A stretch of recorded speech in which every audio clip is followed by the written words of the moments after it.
Welcome back to PPCM's Painful Truth. Today's guest, Kelli Rowland. Good morning, and thank you so much for your time today, educating me on your peripartum cardiomyopathy PPCM experience. Please tell me your name, where you're from, and when was your first diagnosis? At what age?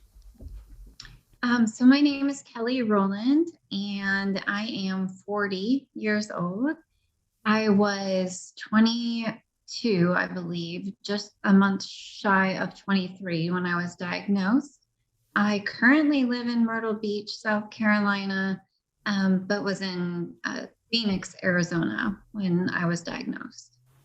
Okay, and at what point in your pregnancy did you feel like something wasn't right and that you started to notice things that were off?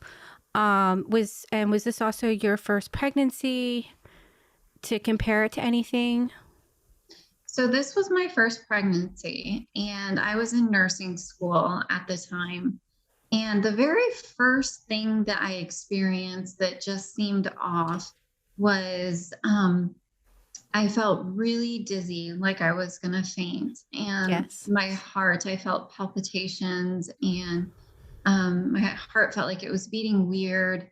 But it was my first pregnancy, and I didn't know if it was just stress and or dehydration, but it really scared me. I was in the bathroom alone and really felt like I was going to faint. That was a first scary experience. And then throughout my pregnancy, I also continued to have palpitations and just feel very fatigued. And did you have a birth keeper, midwife, or an OBGYN? Who was your primary visits throughout your pregnancy? I had an OBGYN. Okay. And this was in Arizona? Yes. She was out of Scottsdale, Arizona, and a very good friend to my husband at the time, as he's actually a physician as well. So I had access to the best medical care I think anyone could hope to have. And was it diagnosed when you were at a threat, or were you given because you had, such amazing physicians around you? Did they know to provide you the diagnosis to be treated as early as 10 weeks? No, that's the scary thing about this, is that I had access to the best care. My husband at the time, he's a physician. I had the best physicians watching over me, both internal medicine and OB. Right. And all of my symptoms I mentioned to everyone. And it was just kind of Brushed off. put to the side, brushed off, exactly. And I was told that this is normal, normal signs of pregnancy. Even after I had my son, I started experiencing a heaviness in my chest, so fatigued. I felt like I couldn't breathe. If I leaned over, I felt like I don't know, it made it harder to breathe if I leaned over at all. Yeah, and I can very much relate. I had the best hospital in Beverly Hills, the best doctors, both East and West Tower at Cedars-Sinai, but now hindsight 2020, nobody's the best with lack of PPCM awareness. Exactly. So at what point, so you suffered terribly. Yes. And I know what it feels like to, not be able to breathe, to have that dizzy feeling. I still continue to have that today. I know what it's like. My heart stopped for a very long time. I know what all the feelings that you had. So I know you suffered painfully. What point did you get diagnosed, at what point did they say, you are in fact peripartum cardiomyopathy, and I'm so very sorry that we didn't pick up on this? And that where did the communication, when did the communication start? At what point? After your pregnancy, during your pregnancy, or when you had a life threat? So the communication regarding PPCM didn't start until I was sent home. I had a C-section and was sent home. Same. Mm-hmm. And just continued to feel incredibly unwell, to the point where I felt like I was having panic attacks.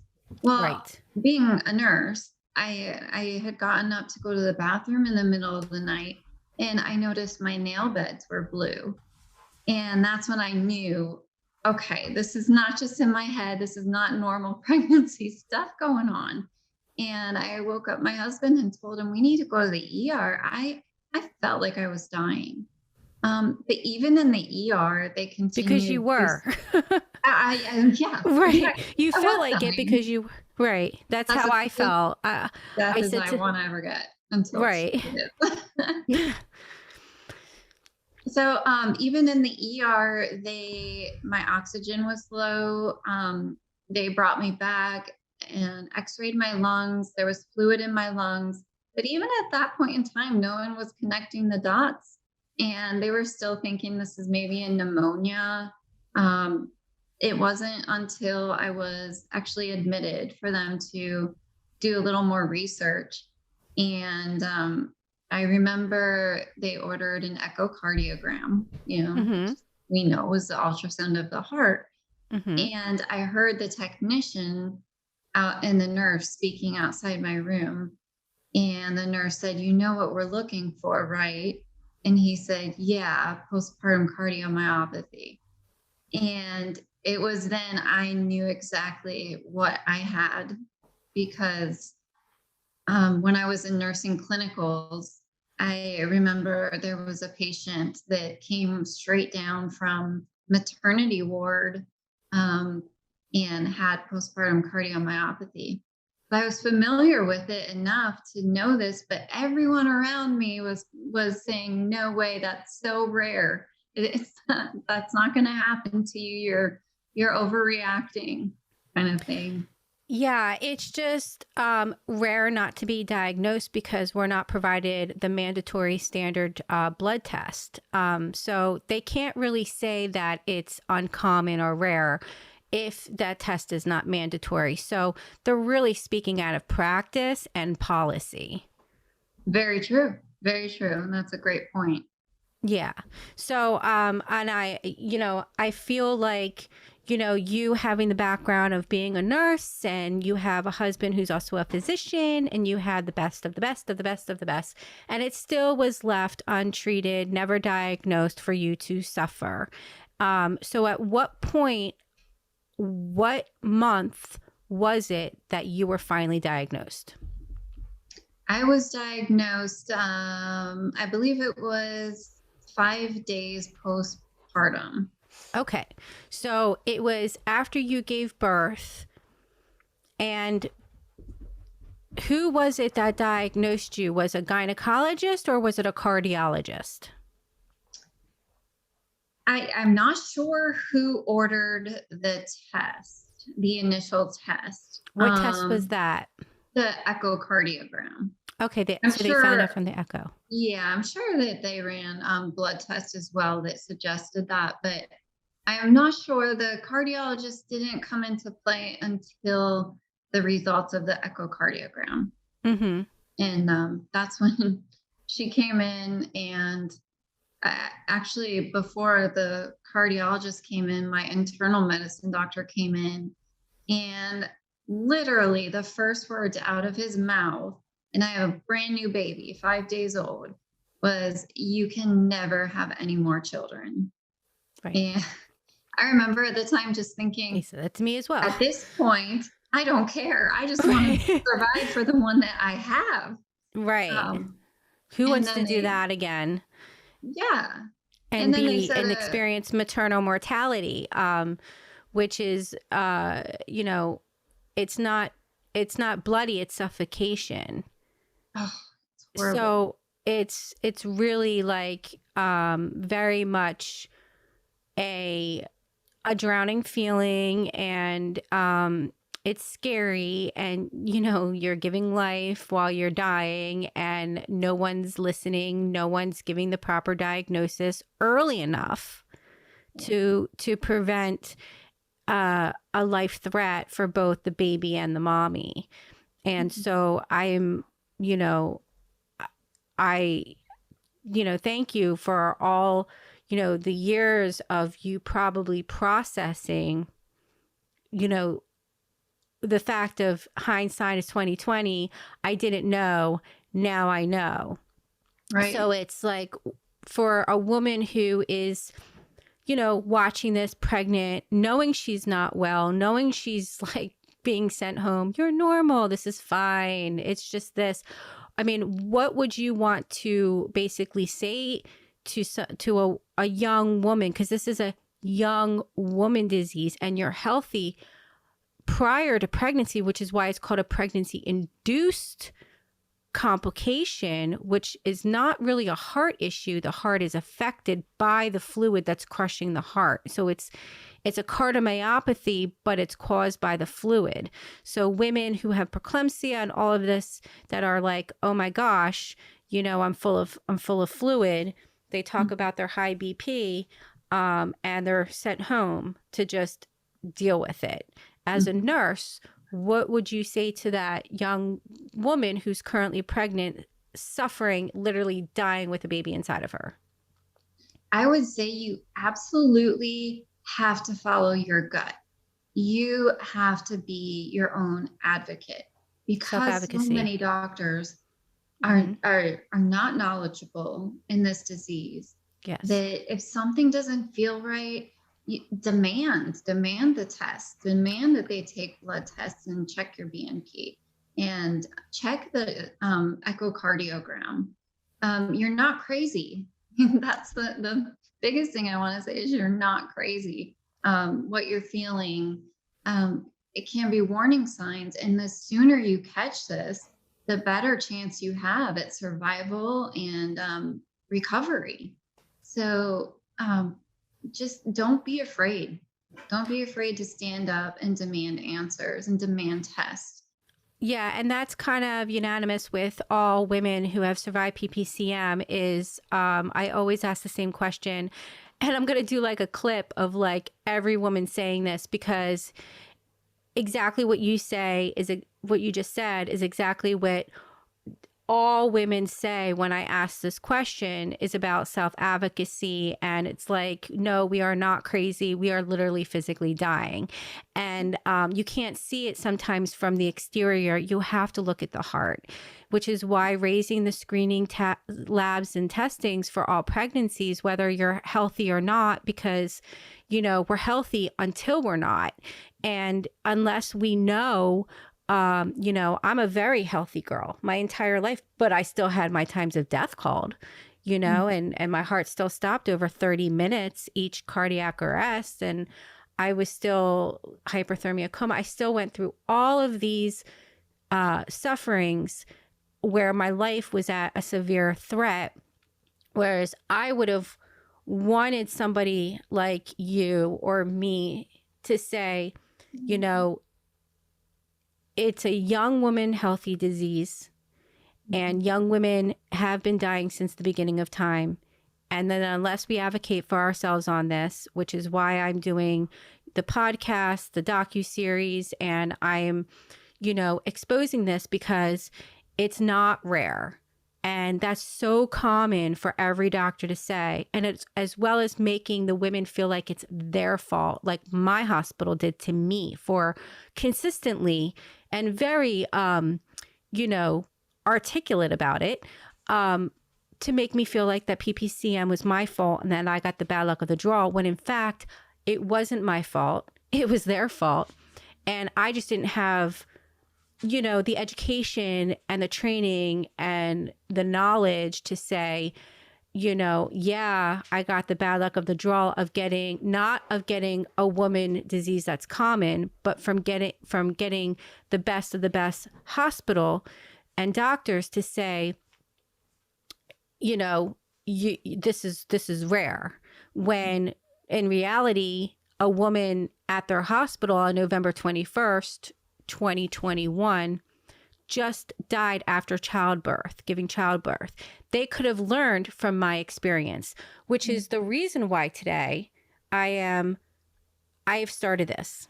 And this is the reason why I feel enough women have suffered and died, and that the more women that say, I was young, I was 22, 23 years old, I was around the best physicians, I was married to one, I'm a nurse, and I had all of this access to having excellent health care, but I still suffered and experienced and survived maternal mortality.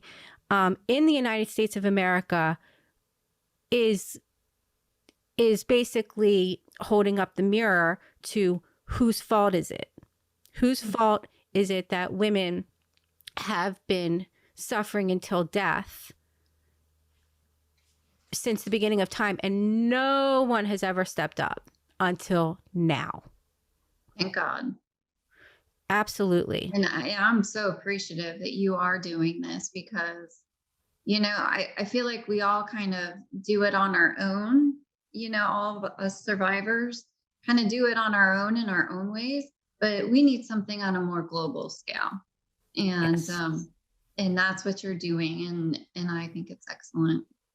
Well, thank you. I mean, if it could happen to me, it can happen to any girl.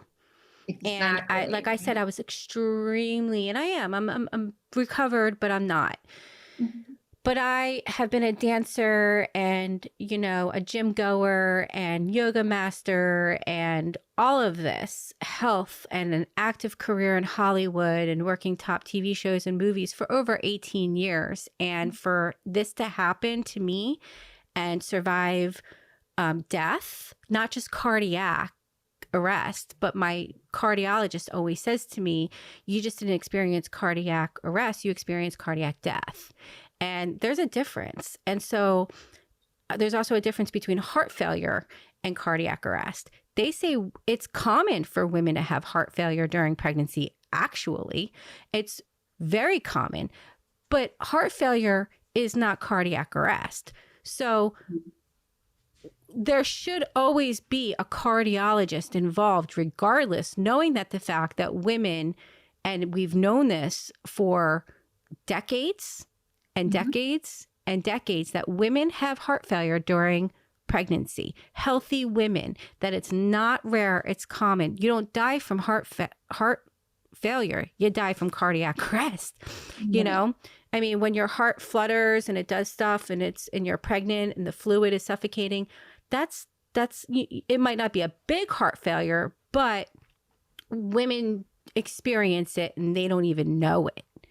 And then years later, and they think get they're cancer. crazy. They think they're crazy. Years later, they think that they get cancer. They don't know why. Well, it's because it's a fluid disease, and that fluid, that pregnancy fluid, and that trauma in the body brings up cancer cells.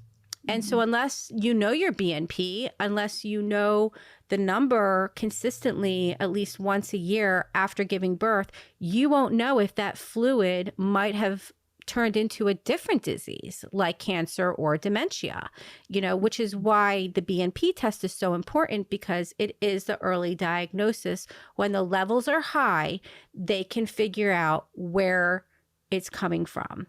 But unless there's any type of awareness, you could be walking around having cancer. Then when you find out it's like stage 3 or 4, and you're wondering, how did I get this? Well, because you were a woman who got pregnant and you were never properly treated during your pregnancy. So therefore, the cancer cells that live in us and the trauma that created it brings it up.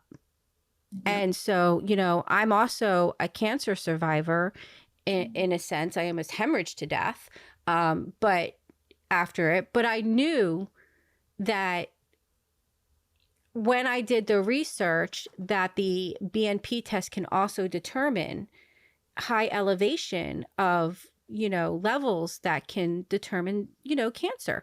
And they knew it wasn't heart because they already saved me. So they're like, why is she high? Why is the number so high? So it really saved my life. Didn't save my life the first time with the BNP test, which should have been mandatory. But I feel like the BNP test should be mandatory even after a woman gets pregnant, because even if she didn't have excessive fluid and swell during pregnancy, some women don't show that. I blew up huge. I mean, huge. I went from 105 pounds my entire life to over 200 pounds 12 months later, drowning in my fluid. I had pounds of fluid. So when you watch your body just expand to the point where you're literally popping and everyone's like, oh, you're fine, you're fine.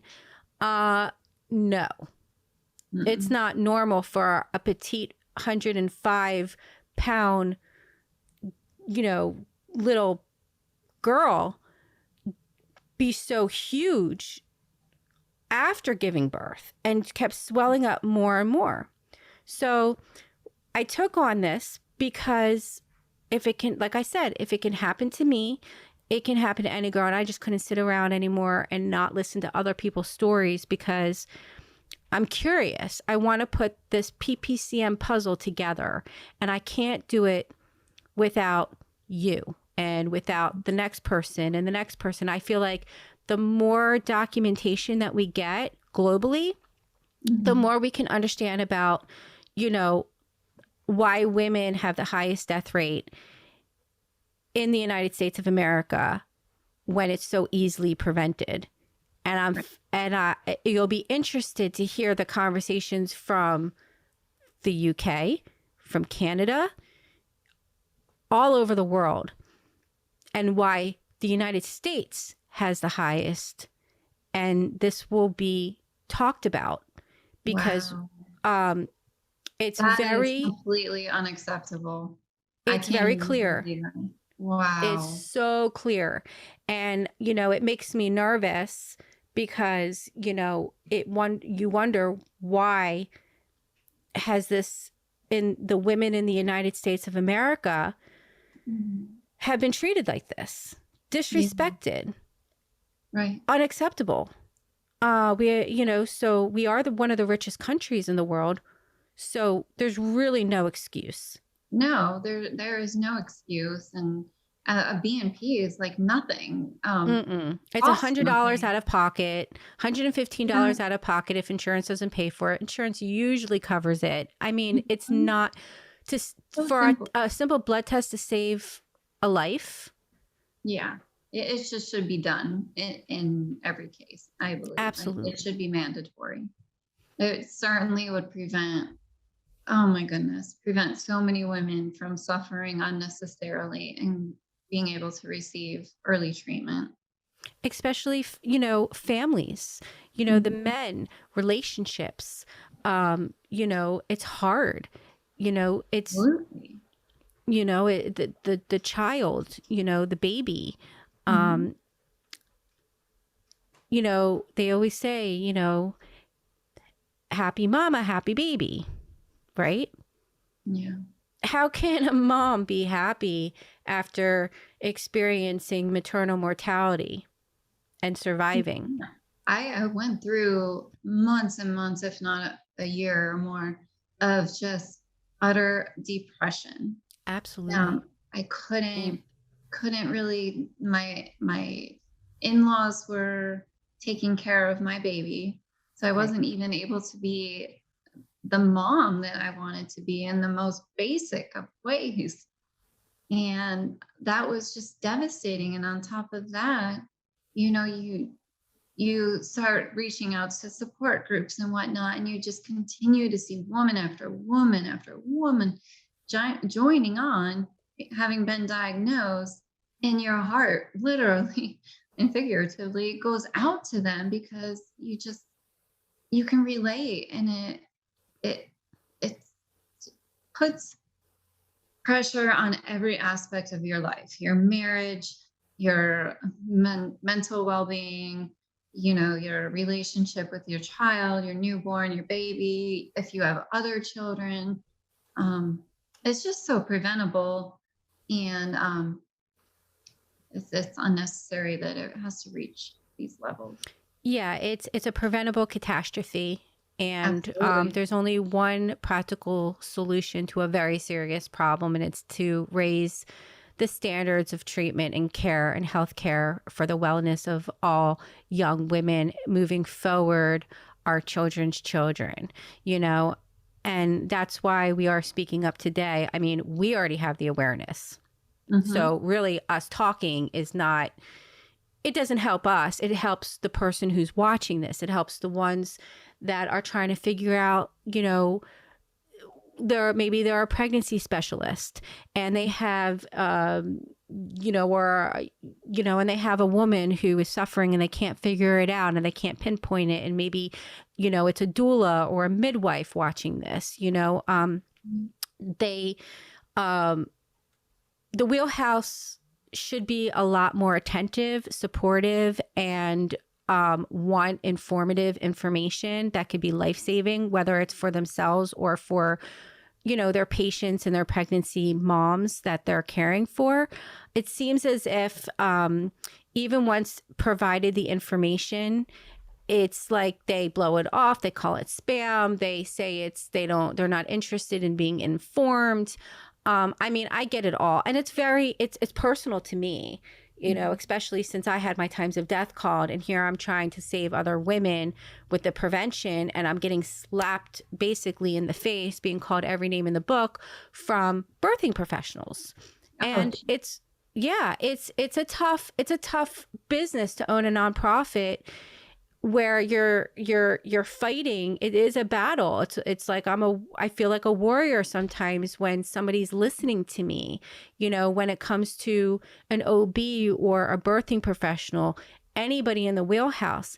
And, going over 2,000 just in the United States that have been aware and still continuously to blow it off and to make it as if it's not a big deal. And especially now that COVID has hit, it has really caused a lot more challenges, which I have noticed. So that's why I said, the only way that women are going to literally rise above and this pregnancy movement will ever have a success in reaching our goals and our dreams, which is to save young women from this preventable catastrophe, is to do a docuseries. And then that way, when, they might listen to, one person and not relate, and another person and relate with, or, you don't know which woman or which young girl that's going to talk that individual at home is going to say, I got it. And yeah. Sometimes when my mom was alive, she always said to me, I say this to you all the time, and this person says it to you all the time, but that person said it, and for some reason you picked it up on that. She said, so it doesn't matter who you get the information from that made it click, but as long as it clicks. As long as it clicks with somebody. I wanted to tell you one other interesting thing. Yeah. That they say it's rare, but my best friend was pregnant, and after she had the baby, she started having, the symptoms of not being able to breathe. She just felt very fatigued and tired. And I encouraged her to go to her doctor and ask to have a BMP drawn and also to have an echocardiogram. And it turns out she had postpartum cardiomyopathy, my very best friend. So, if it's not for people like us willing to speak up, or people willing to go into these OB offices and say, look, this is happening. It happened to me. It happened to my best friend. It happened, to however many thousands of women.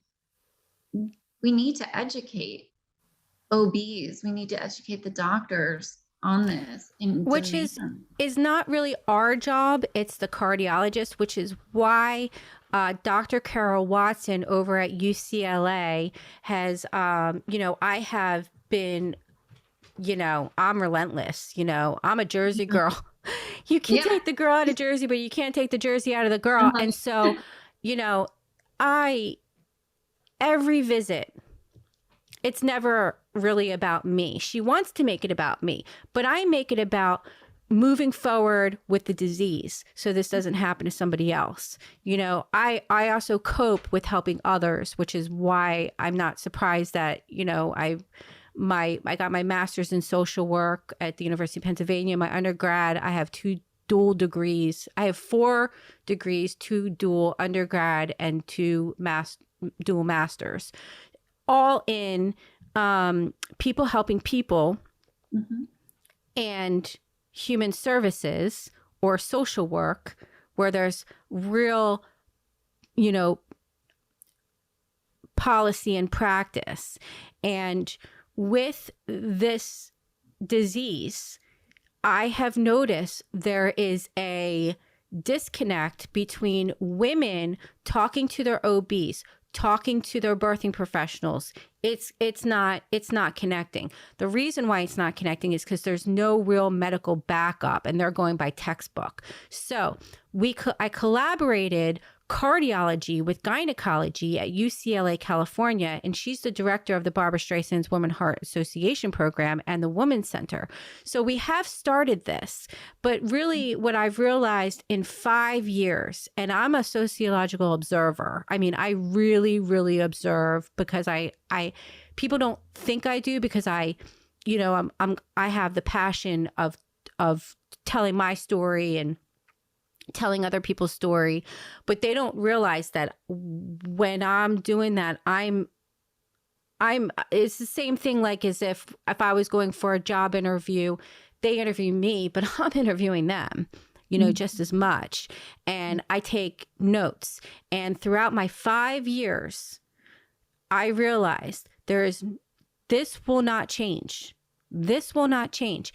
And the fact that, the cardiologist that, went into my heart on February 14th, Valentine's Day, 2018, and saved my life again. She didn't save my life again. She saved my life after 18 months after I suffered from cardiac death. She removed an implant, an improper defibrillator that should have never been implanted. I was highly allergic to it. And so she removed it out of my heart, but that educated her. And I continuously would not stop. And she saw me for years. And I used to have to sit in that waiting room for hours before I would see. Now I walk into that waiting room. I brought my husband in with me. I said, watch. I said, we don't even get to sit down. They don't even have us wait in the waiting room anymore. They give me a private room. They get me in right away, because if it wasn't for me, this would have never have created the movement between cardiology and gynecology. And it started with me. It took years, and it just started happening now, starting 2021 to 2022. So really, just to even get cardiology on board and to, I think with all the social media and our Zoom calls now and stuff, this makes it a lot more easier to start communicating with medical physicians and to say, no, this is not rare. This is extremely common. 1 out of 4 women, every 3 minutes, a young, healthy woman is diagnosed. Whether she's diagnosed or not, she's experiencing PPCM, peripartum cardiomyopathy. And that's a big, so cancer is, what is it? It's like a minute globally a person dies of cancer. Well, it's every 3 minutes globally for a woman with maternal mortality, only due to misdiagnosed, never diagnosed, to being left untreated, to suffering to either possible death or recovering and suffering with major depression, feeling inadequate as a mother, not being able to care for the child properly, and having relationships that could have been beautiful a little bit, struggling. Yeah. I hear divorce, I hear a lot of just men and women, either they come together or they separate. Exactly. Yes.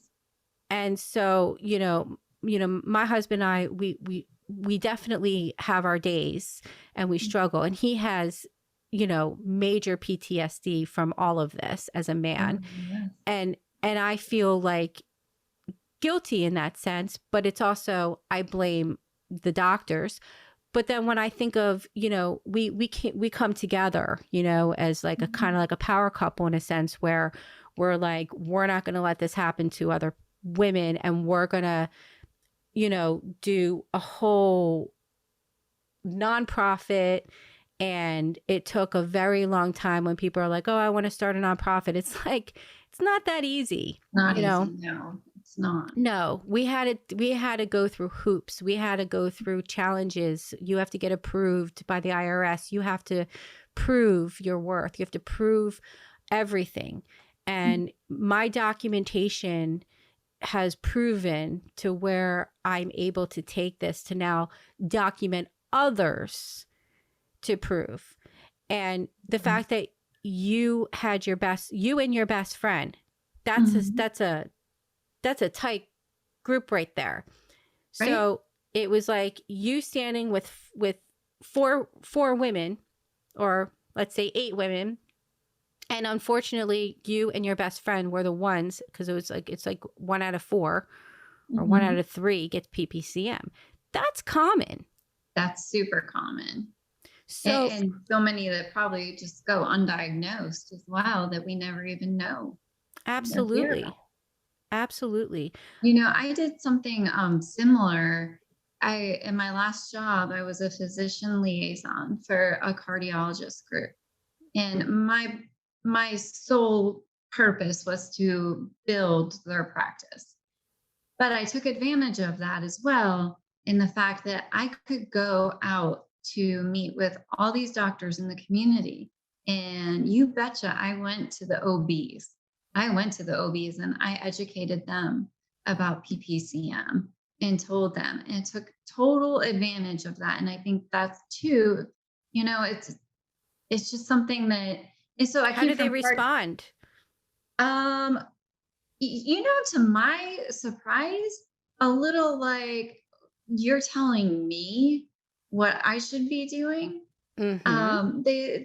They were almost like took offense to what I'm saying. Absolutely. When that should be part of their job. I shouldn't have to be here educating you on how you do your job. That should be something to look for. Yeah. So I get excuses.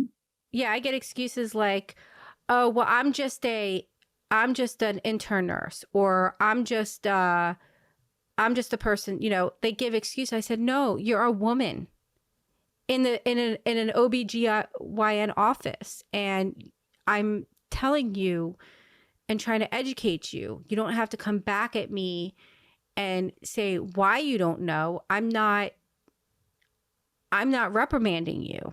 I'm educating you. Right. And there has to be to save women here. Like, that should be a united front, right? They are insulted. Mm-hmm. A birthing professional on Facebook, if you go back into my feed, on Facebook, I chopped her head off, but the fluid was in her feet, traveling up her knees.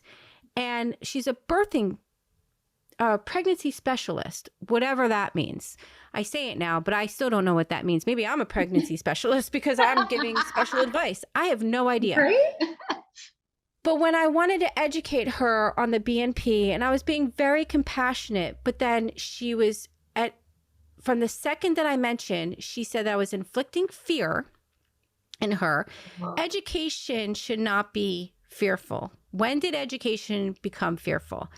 especially when you work with other pregnancies and you are a pregnancy specialist experiencing pregnancy induced complications and you don't even want to be informed. She told me, excuse my language, but she told me to fuck off her wall. And she asked me twice. And the first time I did it because I when I came, I said, this is a beautiful picture. What a beautiful moment. You're standing on a rock, your head's back, and I'm standing there. You got a beautiful belly. And then I'm looking at your feet and they're huge. They're full of fluid, but the fluid was traveling. You could clearly see the fluid traveling up her knee, which I'm thinking of the baby. Correct. Not even, I'm thinking of her, but I'm thinking of the baby. And, she literally blew it off. Now, her other pregnancy specialists were supporting her. And I started deleting people on my Facebook page. And I said, I will block you. If you are a pregnancy specialist or a birth keeper or a midwife or whatever you are in pregnancy involvement wheelhouse, and you are defending a woman that works with pregnant women with a pregnancy-induced complication that tells another woman that has very life-saving, informative information that you do not want to be informed and that you do not want the information and to fuck off. Literally, I screenshot it. You can see it. I will remove you. I will remove you from you will not get the studies of the information of the new studies. You will not, I will block you. I blocked that day over 50 birthing professionals because they were and I deleted a lot of comments because why? It's my post. It's my wall. And how dare you talk like that? Because it's insulting. Yeah. And it should not. Education they're required to keep themselves educated and up to date. So at some level, it's almost like they're not practicing safely by not educating themselves and then educating their patients. And there's a way to do it. There's a way to educate people in a non-fearful manner. And that's the thing. You're required to give that education, that you don't have to be. That's the thing. Yeah, and I don't mean to cut you off on that. And there are many approaches. And I have used many methods and approaches. And no matter what method or approach I use, a birthing professional always says, whether it's a doula or a midwife or birth keeper or whatever, again, they call themselves pregnancy specialists, they all say the same thing. It's almost like, do they get together and then they say it, or they either blow you off. But the one thing that I'm sorry, like I wanted to say something and I think it just went way over my head because I got so much going on in my head of like what I'm thinking about here is that they should want to learn and be informed and not be fearful of a prevention for a pregnancy, health, and wellness,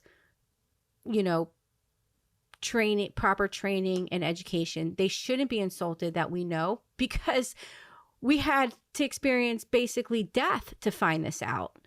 And there should be a lot more respect, for women. And that's also why I stepped up. It was that one specific woman, along with that, pushed me to do this docu-series and podcast, is because it's not connecting. And that's when you say we have to educate our OBs, we have to do this. It's still not going to connect until there's actual proof. Yeah. And that's a shame. Yeah, and if you go back on my Facebook page and you do read it, I don't know if you can see hidden comments, or I just see hidden comments, but I removed a lot because I can't waste my time with ignorant women with something so profound where there's a prevention. And so it's really just amazes me when there's a rare breed out there and a rare doula and a rare midwife or a birth keeper, and they say, what is the BNP? What are the numbers mean? What does it do? How does it find? Once you find out, like, what are the treatments? You know, those are the questions that should be talked about. Not, Right. I don't want this information because it's fearful. Women will keep dying like it's the 1400s. Heart attacks are fearful, but we educate on those. Absolutely. I mean, of course, anything that could harm us is fearful. It's scary, but the more knowledge we have and the more information we have, the better we're able to advocate for ourselves when our doctors or doulas or whomever won't do it for us. Yeah. And that's where self-advocacy is just so important. And I wanted to make a point. And I don't remember what I was going to say. It was something that I specifically cut you off because I was like, wait a minute. And then it went over my head because my brain just is like on an overload. And, you know, I'm trying to turn, you know, my frustration, and, the approaches. Okay. So there are so many different approaches on educating the awareness. But when you're in a moment where you pass a woman and you know, and you just know, you just have that feeling like this girl is suffering, whether she wants to admit it or not, and she wants it to be joyful, and she wants to have a joyful pregnancy because she's a doula or whatnot, and she wants it to be all blissful and holistic and all of that. But when you pass somebody, it's hard not just to have the most compassion and sensitivity. And no matter how you say it, no matter what approach you use, it will never be the right approach. And that's what I've also learned. It's either the person's going to either want that information or they're not. And I have a lot of birthing professionals like, oh, well, you know, you used the wrong approach, or, you know, she asked you twice that she didn't want the information. Well, at that point, I couldn't believe it. I couldn't believe it. So yeah, she didn't want the information, but guess what? I was going to give it to her anyway. Right. And that's where the fight comes in.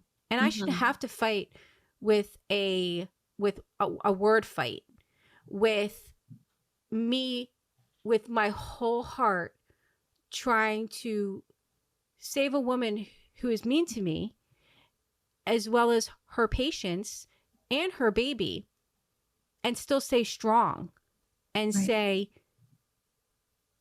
I hear you. I'll take the beating, because the approach wasn't to your, you know, to your liking, or it didn't work. Well, guess what? Telling somebody that maternal mortality is rare and is not rare, and it's actually common, and it's happening to you, is nobody wants to hear. Right. Which is why the test needs to be standard, because then it wouldn't be fearful, because it would be in the panel, and it wouldn't be like, oh, get a simple blood test. It would just be in there. And then I wouldn't have to have an approach. Right. You're absolutely correct. Because then I was finally saying to women, even a woman in PPCM survivor, she's like, I get it. She's not listening. No, that's not, you're missing the point. It's not, I'm not upset if a woman doesn't listen. What I get upset with is that the unwillingness to listen. And that's what we fight with ourselves and our doctors. Should we listen to ourselves, or should we listen to our doctors? But our doctors know more, so I'll listen to the doctors, but I'm still dying. You know, we're all human. We all put our pants on the same way. So doctors make mistakes, And that's reality. And And that's this where is we it. have to know and advocate for ourselves. Yeah, it's a medical glitch of Mhm. education. It's Right. not a medical glitch where it's not preventable. It's not a medical glitch where there's no solution, because there is, as early as 10 weeks pregnant, actually. Mhm. Um, but it's one of these things where you have to be willing to listen. And that's where the disconnect, even with survivors on there. I think I might have Mhm. deleted her as well. Mhm. I just said, you're gone, you're gone. Because listen, you know, you can only take the information that's provided. And if you're not going to apply it, then it is careless. And Absolutely. there's a big world out there, and there will be people that listen, and there will Mhm. be people that care about themselves and their babies and not put up such a front, like, oh, Mhm. this can't happen to me. Right. Yeah. So how old you now? Your PPCM baby, did you have a little girl? Did you have a boy? I have a boy. He's 18 now. Okay, wonderful. Yeah. And does he know his BNP number or his EKG, or how is he doing health wise? He's doing great health wise. He exercises a ton. We've brought it to the doctor's attention, my history. He's well versed.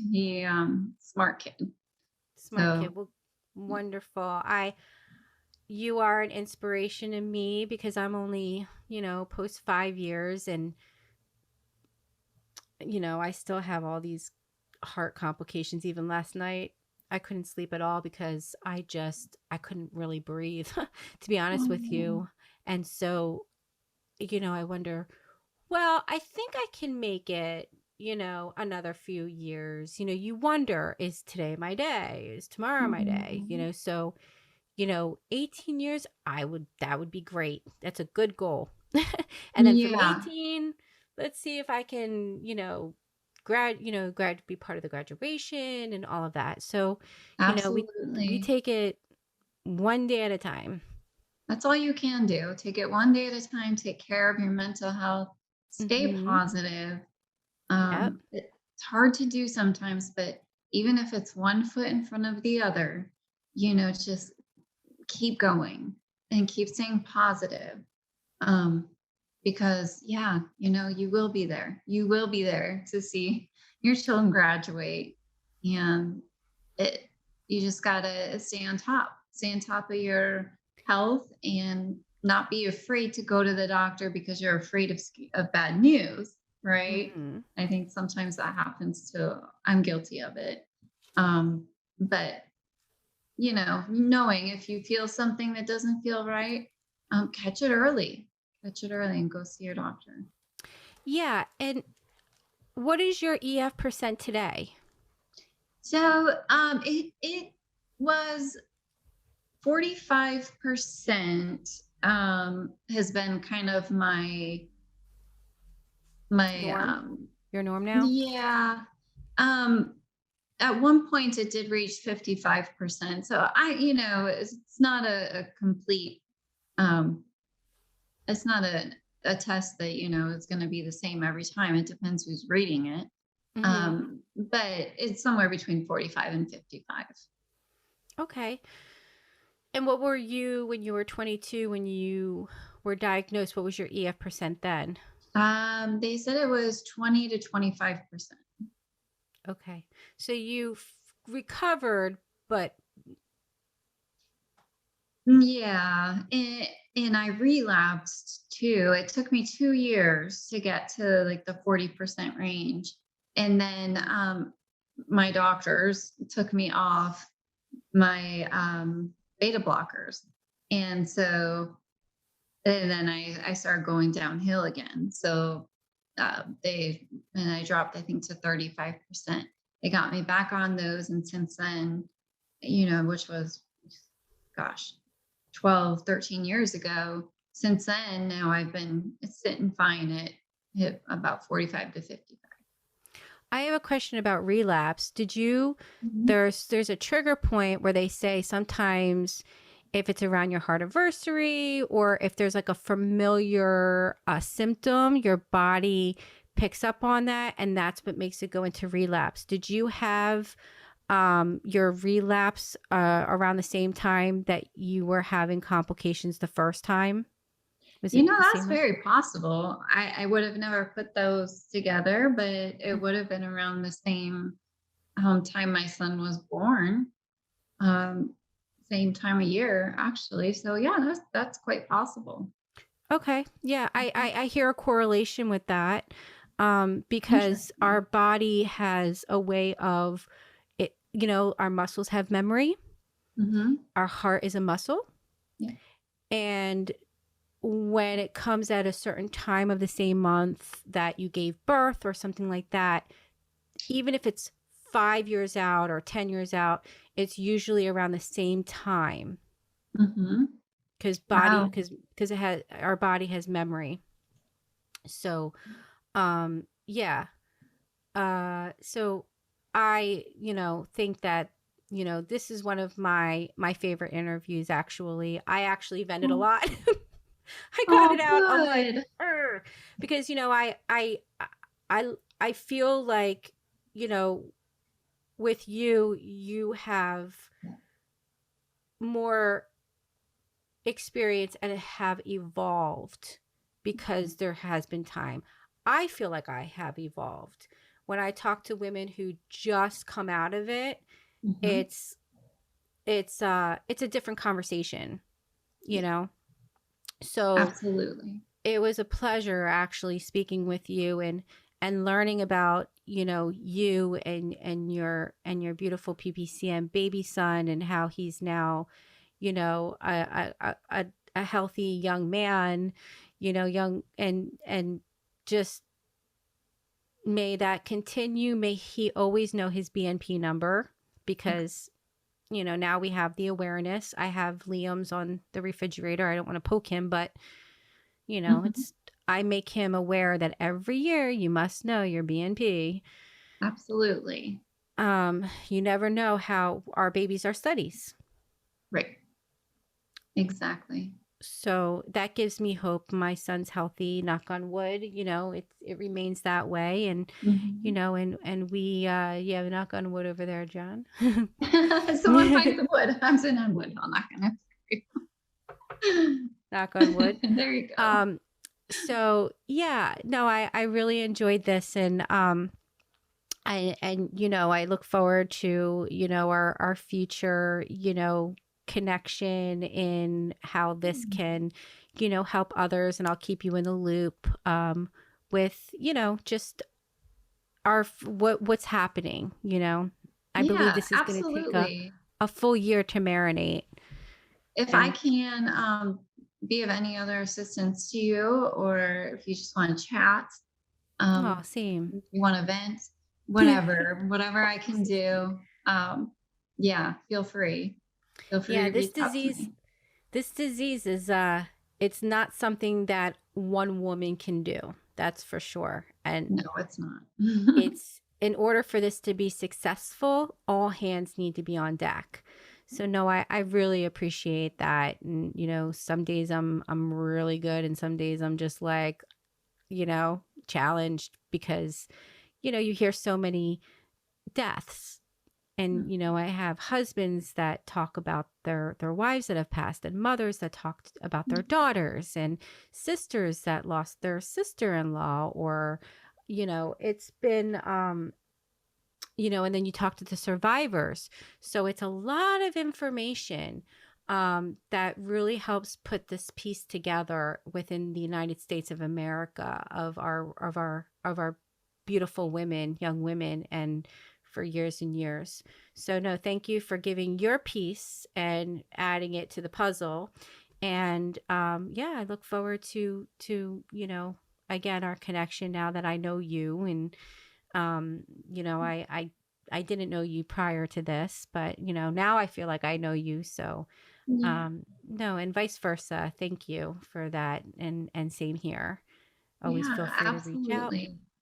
And Yeah, thank you I'll for the take you up on that. opportunity. No, absolutely. Absolutely. I'm so grateful for every voice. So thank you. Thank you. Yeah. And I guess with that, we'll just say our goodbye and hope for many more years of a healthy heart. Yes, absolutely. And that is my prayers for you, and hang in there. And thank you so much for doing this, fighting the You're good so fight. welcome. Thank you. Thank you. I appreciate the support. No problem. Talk to you soon. Thank you. Okay. All right, bye-bye. Bye-bye. Thank you for joining us and listening to the PPCM Fund podcast. If you haven't already, please like and subscribe. PPCM's Painful Truth is made possible through the generous support of donors like you. Help us spread the awareness by donating at ppcmfund.com or click the link below to become a member through Ko-fi. Also, remember to join us every Monday and Friday for Mom Day Fitness. Have a great day.